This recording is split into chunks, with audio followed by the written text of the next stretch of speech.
یہ بہلول بھی اسی قبیلے کا فرد تھا، دجلہ کے کنارے مٹی کے گھروندے پاؤں پہ بناتا ہے اور انہیں مسمار کر دیتا ہے۔ وہ کبھی آپ نے دیکھا ہوگا کہ بچے ریت میں اپنا پاؤں رکھ کر کے اوپر سے ریت تھپک لیتے ہیں اور پھر پاؤں ہولے سے نکال لیتے ہیں، بچ جائے تو بڑے خوش ہوتے ہیں، اور جب کھیل ختم ہو جاتے ہیں تو اسے گرا دیتے ہیں اپنے ہاتھوں سے۔ بہلول بھی اسی شغل میں لگا ہوا ہے، بہلول یہ کام کر رہا ہے، گروندے بناتا ہے گراتا ہے، گروندے بناتا ہے گراتا ہے۔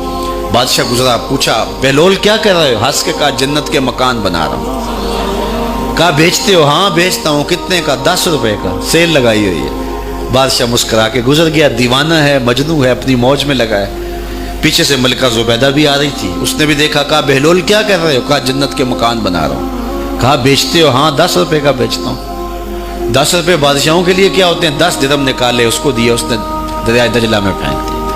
فقیر اتنی دیر تک فقیر نہیں بنتا، داتا صاحب فرماتے جب تک مٹی کا ڈھیلا اور سونے کی ڈلی اس کی نظر میں برابر نہیں ہو جاتا۔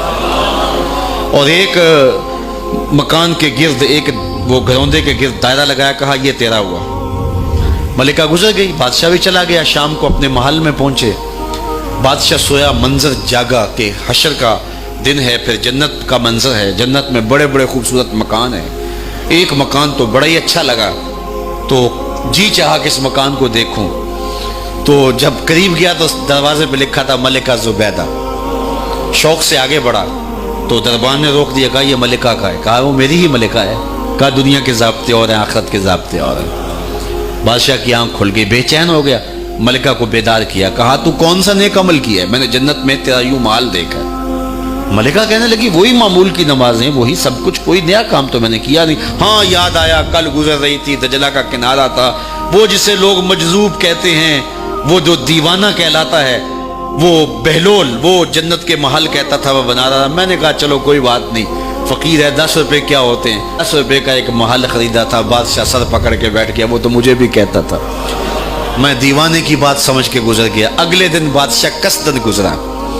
جب قصدن گزرا نا تو دل دھڑک رہا تھا کہ کہیں مجذوب پھر آج مل جائے اور اسی موج میں ہو تو کام بن جائے۔ دیکھا تو بہلول وہاں بیٹھا ہوا ہے، آگے بڑھ کے دیکھا تو کام بھی وہی۔ بادشاہ پھر رک گیا، پوچھا بہلول کیا کر رہے ہو؟ اب دل دھڑک رہا تھا کہ مجذوب ہے، کوئی اور بات کہہ دے تو چلو اچھا ہو کہ وہی جواب دے دے۔ اس نے وہی جواب دیا، جنت کے محل بنا رہا ہوں۔ بادشاہ کا کچھ دل ٹھہرا، پھر کہا اچھا بیچتے بھی ہو؟ ہاں ہاں بیچنے کے لیے بنا رہا ہوں۔ بادشاہ ادھر جیب میں ہاتھ ڈال رہا ہے اور ادھر پوچھ رہا ہے کتنے کا؟ کہا آدھی حکومت لگے گی۔ کہا کل تو 10 روپے کے بتا رہے تھے۔ کہا کل تم نے دیکھا نہیں تھا، آج سودا دیکھ کے لے رہے ہو۔ اللہ تعالیٰ ارشاد فرماتا ہے انما تنذر من اتبع ذکر وخشی الرحمن بالغیب، جو ان ڈٹھے سودے کرتے ہیں، جو بغیر دیکھ کے کرتے ہیں۔ اچھا چلو ایک خوشخبری میں آپ کو بھی سناؤں، اور وہ خوشخبری رسول اللہ کی زبان سے۔ حضور نے فرمایا طوبی لمن رآنی وآمن بی وطوبی 7 مرات من لم یرانی وآمن بی۔ فرمایا صحابہ تمہیں مبارک ہو ایمان کی کہ تم نے مجھے دیکھا اور میرے اوپر ایمان لائے، اور کہا انہیں 7 مبارکیں ہوں جنہوں نے مجھے دیکھا بھی نہیں ہوگا اور پھر بھی ایمان لائیں گے۔